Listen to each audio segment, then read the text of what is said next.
다시 한번 좀 요약하고 17장으로 본문을 들어가 보도록 하겠습니다. 자, 16장에서는 크게 네 가지 사건이 있었죠. 먼저는 자주 등장하면 안 될 이름이지요. 시바. 시바가 다윗에게 찾아와서 거짓말을 했습니다. 무비보셋이 이때 다시 이 사울 왕가가 세워질 기회다라고 그렇게 부푼 꿈을 안고 예루살렘에 있습니다라고 하면서 다윗에게 거짓말을 했습니다. 물론요 그것이 훗날 이 무비보셋이 예루살렘으로 다시 돌아오는 다윗을 만나서 다 해명을 하지요. 나의 종 시바가 나에게 악을 행했고 다윗 왕에게 거짓으로 우리 사이를 이간질했습니다라고 친히 무비보셋이 것을 다 이야기합니다. 자, 두 번째 사건은 시므이의 저주였지요. 사울 왕가의 사람이었는데 도망가는 다윗을 향하여 막 흙먼지를 날리고 돌을 던지면서 다윗을 저주했던 시므이. 자, 그리고 이제 이 다윗의 아들 압살롬과 그리고 이 다윗의 책사 아히도벨이 예루살렘으로 쭉 밀고 들어옵니다. 그리고 그 환영 인파에 다윗의 친구 후세가 숨어 있다가 압살롬 만세 그렇게 소리 지르면서 이 꼭 압살롬 편인 것처럼 압살롬을 기다렸던 것처럼 그렇게 이 압살롬에게 다가가서 압살롬의 또 다른 책사로 그 옆자리를 채우게 됐지요. 자, 그리고 이제 16장 마지막에서는 아히도벨의 첫 번째 계략에 등장을 하는데 압살롬에게 이렇게 이야기하죠. 아히도벨이 다윗이 두고 간 후궁 10명을 옥상에 끌고 올라가서 옷을 다 벗겨 백성들의 보는 앞에서 겁탈하시길 바랍니다. 그것이 첫 번째 계략이었어요. 자, 이 사건을 통해서 이제 다윗과 압살롬은 철천지 원수고 합칠 일 없다. 그러니까 백성들에게 내 편에 쓴 백성들은 이제 내가 보살핀다. 그런 어떤 사인을 주었던 아히도벨의 첫 번째 계략이었습니다. 자, 이제 17장으로 들어와서 아히도벨의 두 번째 계략이 먼저 등장을 하는데 이제 아히도벨이 압살롬에게 다가가서 두 번째 계략을 이렇게 이야기하죠. 나에게 병사 12,000명을 주십시오. 그러면 내가 오늘 이 밤이 새기 전에 이 다윗의 뒤를 추격하여서 다윗의 그 무리를 공격하여 이 전쟁을 오늘 밤에 끝내겠습니다. 이것이 아히도벨의 두 번째 계략이었어요. 그러니까 막 쉼 없이 그 머리에서 막 그 계략들이 막 쏟아져 나오는 겁니다. 쏟아져 나오는 거예요. 이 밤에 당장 내가 쫓아가서 이 악연을 끝내겠습니다. 자, 그렇게 아히도벨의 두 번째 계략을 압살롬에게 이야기를 했는데, 자, 이때 이 압살롬이 아히도벨의 이 두 번째 계략을 듣고 야 잠깐만, 후세도 오래된 책사니 후세 의견도 한번 좀 들어보자. 그래서 어떤 의견이 더 나은지를 우리 좀 생각 좀 해보자. 그래서 후세 데리고 와라 그럽니다. 그래서 이제 후세를 데리고 옵니다. 그리고 이제 후세에게 이야기해보라고 하죠. 야, 네 생각에 아히도벨이 이렇게 한다라고 하는데 이게 옳은 것 같니 아닌 것 같니? 라고 했는데 후세가 찬성했을까요? 반대했을까요? 후세는 누구 편이에요? 다윗 편이죠. 그래서 벌써 이미 머릿속으로 다른 생각을 가지고 압살롬에게 이야기하기를 이렇게 이야기합니다. 아히도벨의 계략이 좋지 않은 것 같습니다. 그것은 미련한 생각입니다. 그러면서 그 이유를 쭉 설명하기를 압살롬 당신도 잘 알 겁니다. 다윗을 따르고 있는 그 추종자들은 이 어마어마한 이 싸움꾼들입니다. 이 사람들은 일당백입니다. 쉽게 추격을 해서 그들을 기습한다고 해서 이길 수 있는 대상이 될 수 없습니다. 이게 첫 번째 이유였어요. 자, 그리고 두 번째 이유는 지금 다윗의 모든 다윗부터 그 다윗을 따르고 있는 모든 그 병사들이 곰이 새끼를 빼앗긴 것처럼 격분되어져 있는 상태인데 지금 달려들었다가는 저들도 목숨 내놓고 싸울 겁니다. 그러니까 지금 추격하는 것은 오늘 밤에 추격하는 것은 상당히 이 위험 리스크가 있습니다.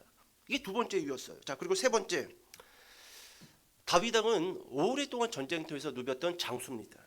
전쟁의 신입니다.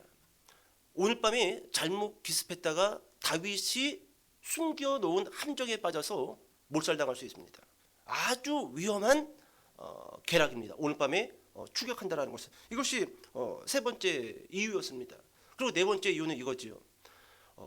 아마 제가 봤을 때는 지금 그 다윗과 함께 가는 그 무리들 사이에 다윗과 그 병사들이 잠을 자고 있다라고 생각하고 있을지 모르겠지만 다윗과 병사들은 그 무리들에서 나와서 아무도 모르는 어딘가에 은밀하게 숨어서 잠을 자고 있을 것입니다. 개인이 급습해봤자 백성들만 죽이고 다윗 머리카락도 못 보고 돌아오게 될 것입니다. 자, 이렇게 네 가지 이유를 줄줄줄줄줄줄 압살롬에게 후세가 이야기를 합니다. 그러면 이 듣고 있던 압살롬이 그러면 네 계획은 뭐냐라고 물어봤겠지요. 자, 그러자 후세가 본인의 이 계략에 대해서 이야기를 하기를 일단은 오늘 밤을 넘기시고 모든 이스라엘의 병사들을 다 총 집결시키시기 바랍니다. 그리고 조금 전에 아히도벨은 본인이 12,000명을 끌고 꼭 본인이 대장인 것처럼 다윗을 찾아간다라고 했는데 그러면 안 됩니다. 이제 왕은 압살롬 당신이니 당신이 모든 이스라엘 병사들을 총 집결해서 맨 앞에 딱 서서 나를 따르라. 그러고 가야지. 폼이 나요 안 나요? 딱 들어도 폼이 나죠. 압살롬이 지금 교만해질 대로 교만해졌잖아요. 내가 드디어 오늘 이스라엘의 왕이 됐고 그 수백만의 그 병사들이 나를 따르라 그 한마디에 척척척척 그 움직이는 그 그림을 후세가 압살롬에게 쫙 보여줬더니 눈이 갑자기 촉촉촉촉 빛나는 거야. 어쩜 이 녀석은 내 마음을 이렇게 잘 알아줄까. 아히도벨 저것은 지가 왕도 아닌데 꼭 지가 12,000명 데리고 나간다고 했는데 이 후세 봐. 후세 나를 딱 전면에 내세우잖아. 좋다 좋다. 뭐 물어보지도 않아요. 후세 네 계략이 내가 보기에는 훨씬 좋아 보인다라고 후세의 계략을 압살롬이 채택을 합니다. 채택을 해요. 자, 그런데 여러분 이 사무엘 이 저자는요, 이 압살롬이 아히도벨의 계략을 선택하지 아니하고 후세의 계략을 선택한 것을 이렇게 해석을 합니다. 자, 본문 돌아와서 14절 한번 봐보세요. 14절. 자, 한번 읽어볼까요? 시작. 압살롬과 온 이스라엘 사람들이 이르되 아렉 사람 후세의 계략은 아히도벨의 계략보다 낫다 하니 이는 여호와께서 압살롬에게 화를 내리려 하사 아히도벨의 좋은 계략을 물리치라고 명령하셨음이더라. 아멘. 여러분 이 성경 저자는 뭐라고 이것을 해석하지요? 여호와께서 압살롬에게 화를 내리려 하사 아히도벨의 좋은 계략을 물리치라고 명령하셨음이더라. 이 선택을 누가 드신 거예요? 하나님이 들었다는 거예요. 실제로 뭐 우리는 이런 거 잘 모르니까 뭐 눈만 껌뻑껌뻑하지만 아히도벨의 계략이 훨씬 더 좋은 계략이라는 거예요. 오늘 쳤어야 되는 거예요. 정비하기 전에. 혼비백산 도망가고 있을 때 그 뒤를 쳐서 그냥 그날에 끝내는 아히도벨의 계략이 훨씬 더 좋은 계략이라는 겁니다. 그런데 하나님이 압살롬을 죽이시기 위해서 지금 그것을 더 안 좋은 계략, 후세의 계략을 선택하게 하도록 하셨다는 겁니다. 여러분 볼까요? 압살롬은 지금 더 좋은 계략을 선택했다고 생각하고 있을지 모르겠지만 하나님은 압살롬을 죽이시기 위해서 후세의 계략이 더 좋게 보이게 하셨다는 거예요. 여기에 큰 함정이 있죠. 아무리 봐도 압살롬은 후세의 계략이 더 보기 좋았단 말이죠. 그래서 그걸 선택했는데 그렇지가 않아요. 하나님이 압살롬을 죽이기 위해서 안 좋은 건데 좋게 보이게 하셨다라는 겁니다. 여러분 이런 일들이 많아요. 창세기 13장 가서 보게 되면 우리가 잘 알고 있는 좀 다툼이 있죠. 아브라함과 롯이 소유가 많아졌습니다. 그러니까 자꾸 종들이 싸워요. 이 가축들을 풀을 뜯겨야 되는데 워낙 이 양들도 많아지고 염소도 많아지고 소도 많아지다 보니까 그런 어떤 장소 때문에 롯의 종들과 아브라함의 종들이 자꾸 다툰다라는 것이죠. 그래서 아브라함이 하루는 롯을 부르지요. 야, 우리가 가족인데 우리들끼리 자꾸 이렇게 티격태격 싸울 필요가 뭐가 있냐. 이제 너도 좀 재산 좀 많이 불렸으니 너는 좀 네 갈 길로 가거라. 네 갈 길로 가거라. 나는 내 갈 길로 가서 더 이상 다투는 일이 우리 이 가족 안에 없게끔 만들자. 그래서 아브라함이 먼저 조카 롯에게 네가 선택할 땅을 네가 먼저 선택하라 라고 이야기를 하죠. 여러분 창세기 13장 보니까 롯은 이렇게 고개를 들어서 쳐다보니 물이 많고 나무가 있고 풀이 많은 요단 지역을 바라봅니다. 그 요단 지역에는 두 개의 성읍이 있지요. 그 성읍 이름이 뭐죠? 소돔과 고모라 성읍이에요. 자, 그렇게 물이 많고 도시가 발전되어져 있고 가축을 키우기에 적절한 그 요단 지역을 바라보면서 여러분 이 룻이 이렇게 이야기합니다. 꼭 하나님의 동상 같고 애굽과도 같더라. 눈에 보기 좋았던 거예요. 눈에 보기 좋았던 겁니다. 근데 봐요. 여러분 처음에 룻이 처음부터 소돔과 고모라로 들어가서 산 것이 아니라 그 근방 어딘가에서 살았던 것 같습니다. 근데 창세기 13장을 보면은요 이렇게 적혀져 있어요. 그 장막을 옮겨 소돔까지 이르렀더라. 조금씩 보기 좋은 곳, 보기 좋은 곳, 자기 마음에 끌리는 곳. 그래서 결국 소돔과 고모라로 들어간 겁니다. 들어갔어요. 그리고 나서 창세기 저자가 이렇게 해석을 합니다. 여호와께서 소돔과 고모라를 멸하시기 전이었다. 눈에 보기 좋아서 내 생각으로 이렇게 선택하는 것이 보기 좋아서 선택을 했는데 하나님께서는 죽이시기 위해서 여러분 이런 일들이 있더라는 거예요. 그러면 아브라함은 어디를 선택했는가? 아브라함은 그냥 가나안 땅에 있었어요. 왜요? 하나님이 약속한 땅이 가나안 땅이니까. 솔직히 아브라함이 또 그 요단 지역을 가고 싶었겠지요. 보기 좋으니까 물도 많고 도시도 발전되어져 있고 풀도 많고 요단 지역을 가고 싶었겠지요. 근데 룻에게 그 지역을 양보하고 나서 보리는 그냥 그 자리에 가만히 있습니다. 가나안 땅. 너는 왜 가나안 땅에 그냥 있는 거냐? 하나님이 여기 있으라고 했잖아요. 그래서 저는 여기 있는 겁니다. 여러분 이거예요. 우리 선택이 멸망길로 들어가는 선택이 되지 않도록 우리는 좀 조심할 필요가 있다라는 겁니다.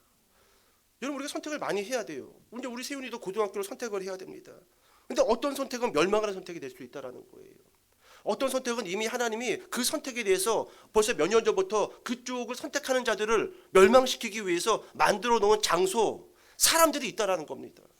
그래서 여러분 우리가 무엇을 선택하든지 간에 어떤 것이 망하지 않고 축복받는 선택인지에 대해서 기도도 하고 또 말씀을 통해서 좀 따져볼 것들은 따져볼 필요가 있는데 여러분 올바른 선택을 하기 위해서 가장 중요한 게 무엇이냐면은 한번 따라해 봅시다. 마음. 그렇습니다. 마음이 제일 중요해요. 마음. 그 마음이 어떤 마음이냐라는 거예요. 여러분 악한 사람은 그 속에 계속 악한 마음을 가지고 있기 때문에 결국 망하는 것을 선택할 수밖에 없다라는 거예요. 여러분 게으른 자들 보세요.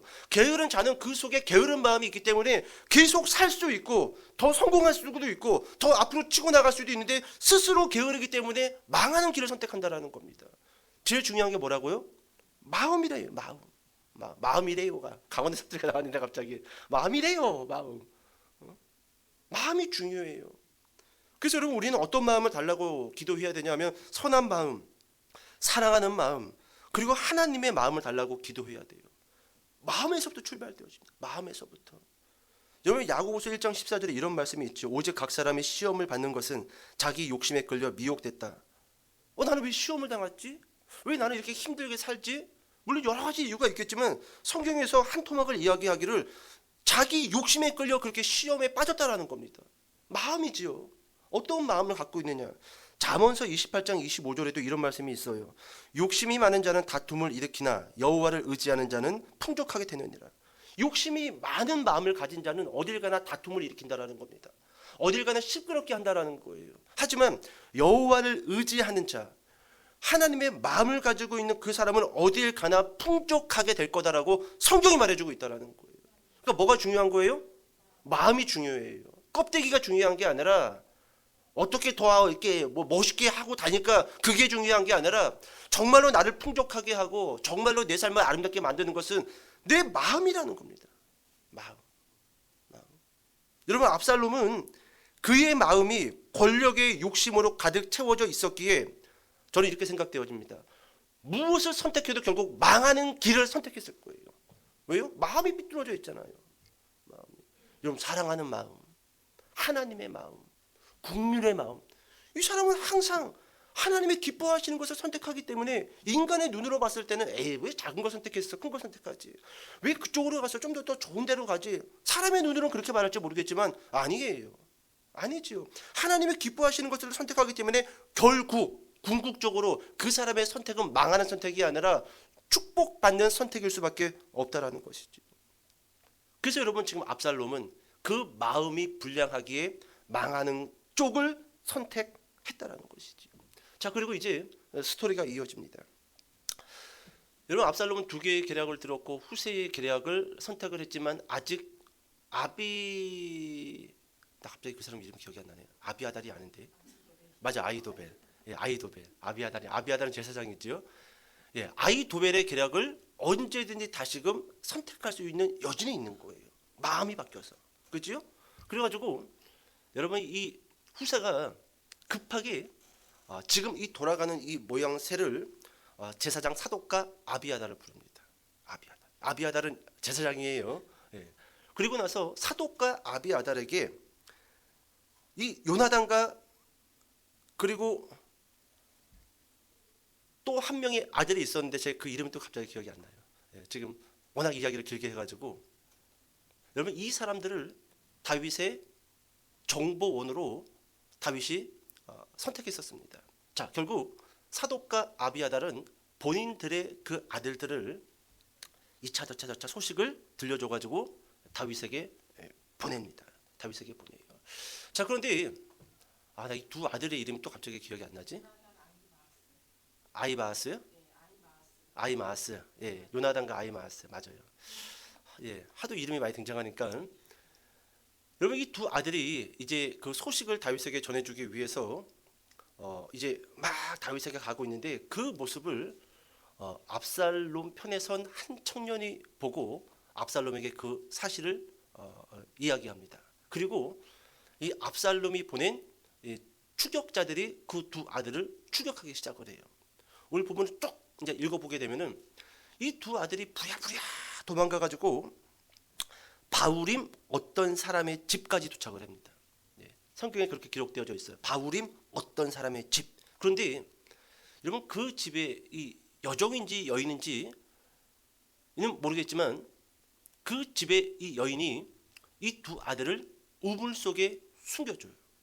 그리고 이 여자는요 지혜로운 여자입니다. 그 우물을 두꺼운 천으로 덮은 다음에 찌은 곡식을 원래 널어놓았던 것처럼 그 천 위에다가 쫙 뿌려놔요. 그런 추격자들이 딱 도착했었을 때 우물을 의심할까요? 의심할 수 없죠.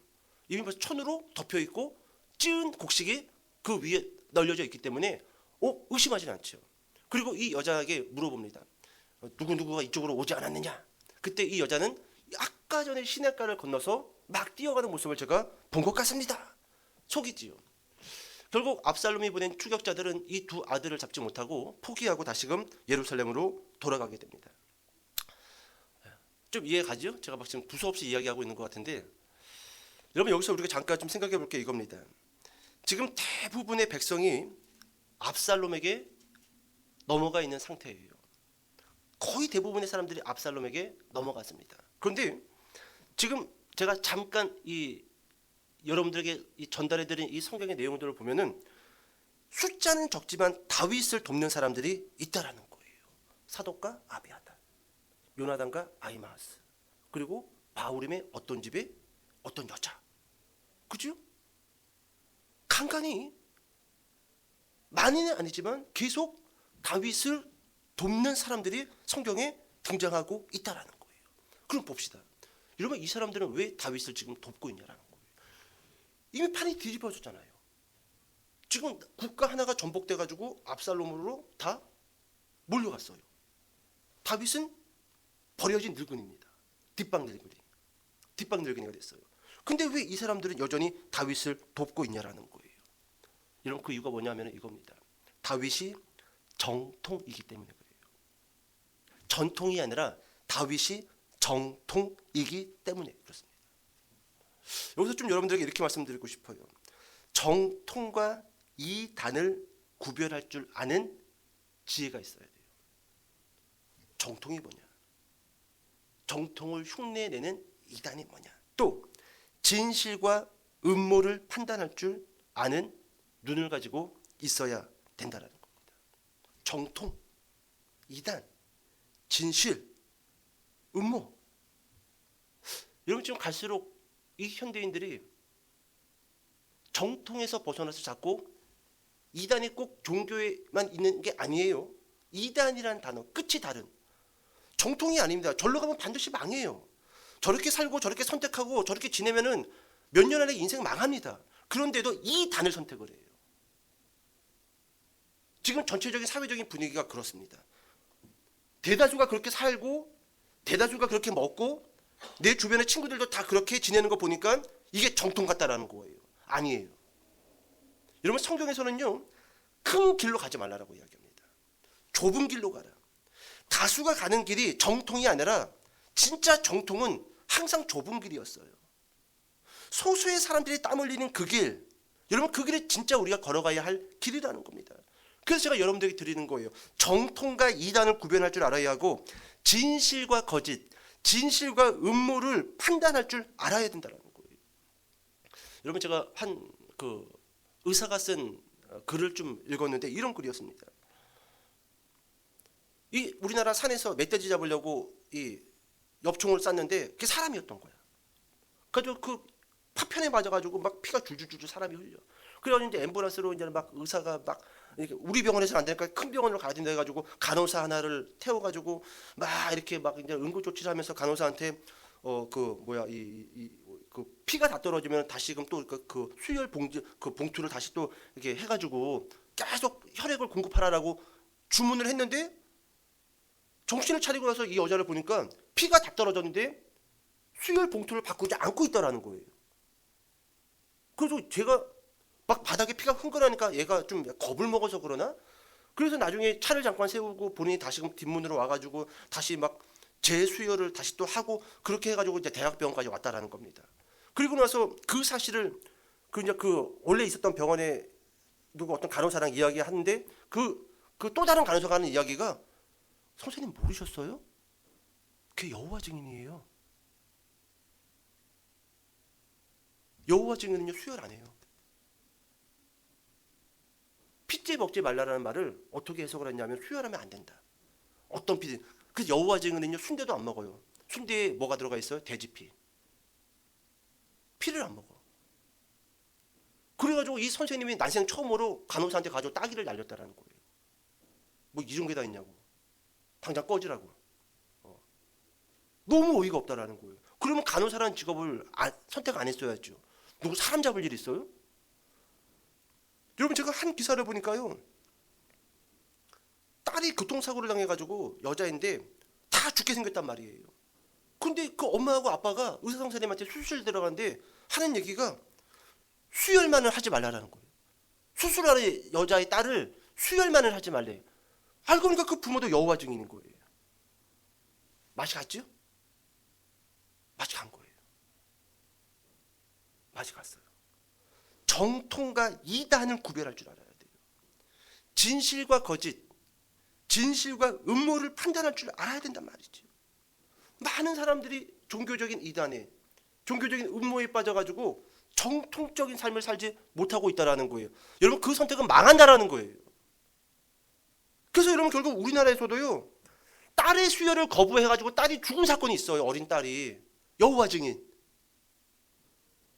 망하는 선택을 하고 있다는 거예요. 망하는 선택을. 그러면 그런 사람들만 종교적인 신념을 가지고 망하는 선택을 하고 있는가? 우리 자신을 돌아보자라는 거예요. 나 또한 망하는 선택을 하고 있지 않나? 지금 당장 안 망하니까 괜찮겠지? 아니에요.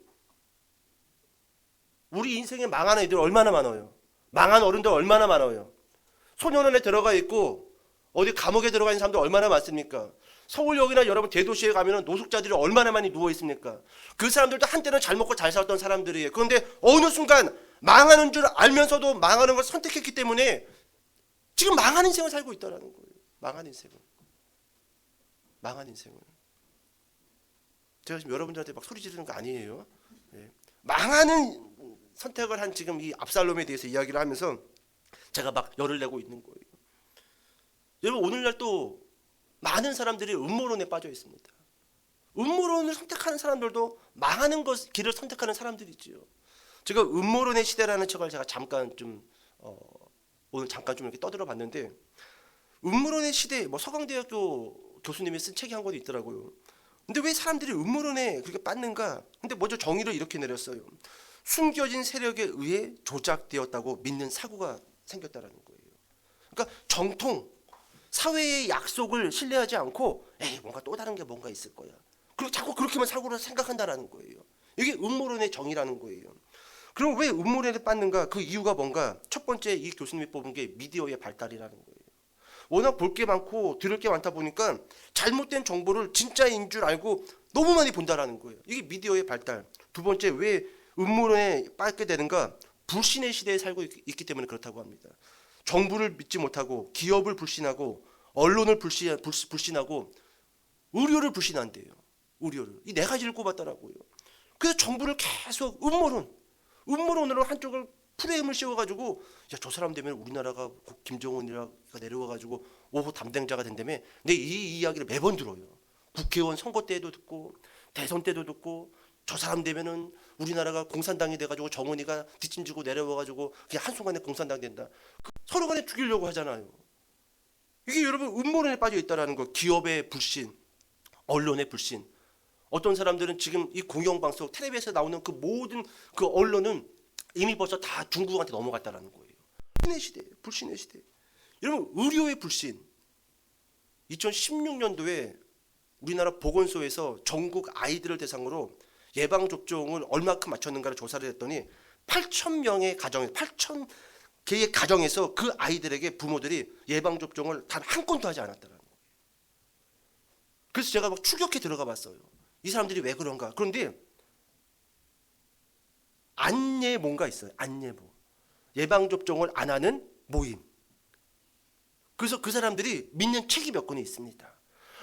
모든 예방 접종의 그 주사는 다 그 사람을 암에 걸리기 위한, 그래서 그 암 회사를 돈을 많이 벌게 하기 위한 그런 것들이 다 조작되어져 있다라는 거예요. 근데 그런 책을 쓴 사람들이 어디 뭐 완전 이상한 사람들이 아니라 어디 병원에서 간호사 5년 근무 뭐 요 정도. 진짜 전문가들 아니야. 진짜 전문가들 아니야. 누군가가 있는데 허경영 씨가 만든 무슨 아방궁인가 뭔가 있대요. 하늘궁. 그 하늘궁에서 죽은 남자분이 계시는데 경찰이 가서 조사를 해봤더니 왜 죽었는가? 물인데 불멸의 물만 먹고 살려고 음식을 안 먹고 불멸의 물만 먹다가 죽었대요. 아사로. 여러분 이게 되게 코미디 같은 이야기지만 지금 이러한 일들이 사회적으로 엄청나게 많이 일어나고 있다라는 거예요. 끔찍한 일들이지요. 왜 음모론에 사람들이 빠지고 있는가? 그 이유에 대해서 이 서강대 교수님이 이렇게 이야기하고 있어요. 주체적인 사고가 약화됐다라는 겁니다. 그러니까 옛날에는 계속 어른들이 신문을 봤다라는 거예요. 그래서 신문을 통해서 지식을 습득했는데 지금은 유튜브로 가지고 검증되지 않은 사람들의 이야기를 듣고 그것을 믿는다라는 겁니다. 점점 주체적인 사고가 약화되었기 때문에 누군가를 의지하는 사고가 발달되어져 가고 있다라는 거예요. 두 번째, 왜 사람들이 음모론에 빠는가? 마지막으로 이렇게 이야기합니다. 불안. 사람들이 갈수록 불안해한다라는 거예요. 그래서 불안해하는 사람들일수록 음모론에 더 깊이 관여하기 시작을 한다라는 거예요. 저는 이 책을 잠깐 떠들어 보면서 좀 그런 생각을 해봤습니다. 결국 이 사람들은 망하는 길을 선택한 사람들이거든요. 망하는 길, 음모론, 계속 음모론에 정상적인 것을 받아들이지 못하는 이 사람들. 저는 이렇게 좀 이야기해주고 싶어요. 여러분 우리가 버스를 타더라도 그 버스가 안전하게 나를 목적지까지 도착해 줄 거다라는 사회적인 기본적인 약속이 있어요. 이쪽 능곡동에서 저쪽 능곡동까지 갈 때 지하철을 이용할 때 이 지하철이 안전하게 갈 거라는 사회적인 약속이 있단 말이죠. 그 약속을 못 믿으면은 음모론에 빠는 거예요. 자, 이제 설교 마칩시다. 23절 읽어볼게요. 시작.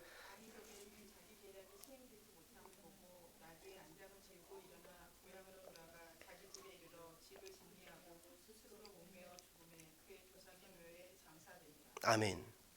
안타깝죠? 아이도벨이 후세의 계략을 믿고 지지한 그 압살롬에 서운했던 것 같습니다. 내 계략을 선택했으면 오늘 밤 끝낼 수 있었는데 말도 안 되는 후세의 계략에 화가 났던 것 같아요.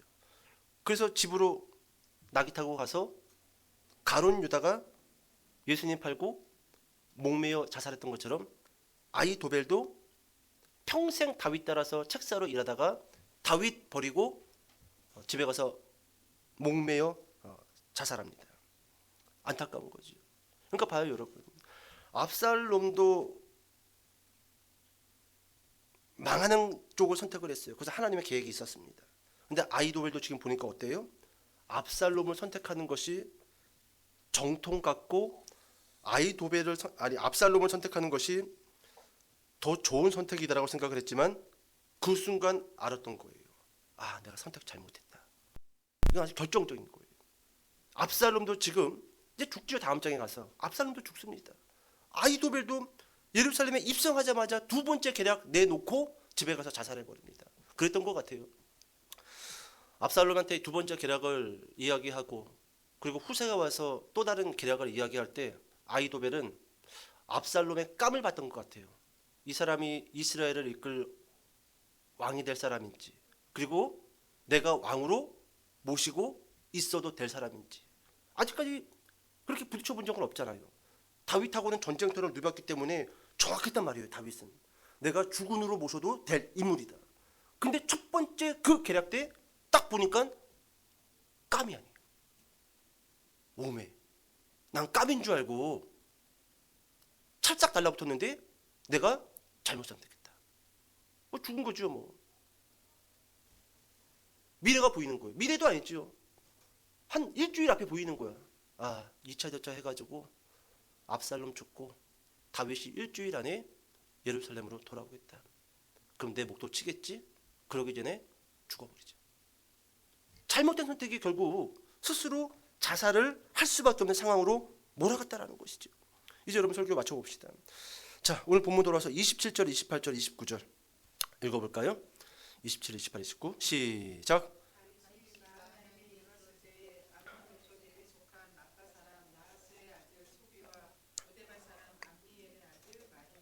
로골림 사람 바르실레가 침상과 대야와 질그릇과 밀과 보리와 밀가루와 볶은 곡식과 콩과 팥과 볶은 녹두와 꿀과 버터와 양과 치즈를 가져다가 다윗과 그와 함께한 백성에게 먹게 하였으니 이는 그들 생각에 백성이 들에서 시장하고 고나고 목마르겠다 함이더라. 아멘. 이제 후반부죠. 17장. 자, 그렇게 쭉 이제 이 도피 중에 또 이 세 사람을 다윗이 만나게 됩니다. 첫 번째 인물이 27절에 보니까 다윗이 마하나임에 이르렀을 때의 암몬 족속, 어떤 족속이요? 암몬 족속에 속한 라빠 사람 나하스의 아들 소비와, 여러분 나하스 아마 여러분 기억 좀 나실 거예요. 나하스가 죽고 그의 아들 한운이 왕이 됐는데 다윗이 그 나하스 아버지 장례식을 위로하기 위해서 조문국을 보냈는데 수염을 자르고 옷을 잘랐지요. 바로 그 나하스예요. 그 나하스, 학자들은 그렇게 봅니다. 그런데 나하스의 아들 한운이 등장하지 않고 소비가 등장을 합니다. 소비. 그래서 이 소비를 한운의 동생으로 학자들은 봅니다. 근데 봐요. 조금 전에 다윗과 그리고 이 암몬은 큰 전쟁을 통해서 암몬이 폭삭 주저앉았단 말이지요. 그러면 암몬 입장, 특별히 소비가 한운의 동생이었다라고 한다면 다윗에 대해서 안 좋은 마음을 가지고 있었는데 지금 보니까 그렇지가 않은 것 같아요. 다윗을 찾아왔단 말이에요. 다윗을 찾아와서 위로하고 또 그 길을 안내하고 또 도움을 주기 위해서 왔다라는 것이죠. 자, 두 번째 인물이 로데발 사람 암미엘의 아들 무슨 길이요? 마길. 마길. 이 사람이 누굴까요? 요거만 찾아보고 설교 정리할게요. 사무엘하 9장으로 가보세요. 사무엘하 9장 3절과 4절입니다.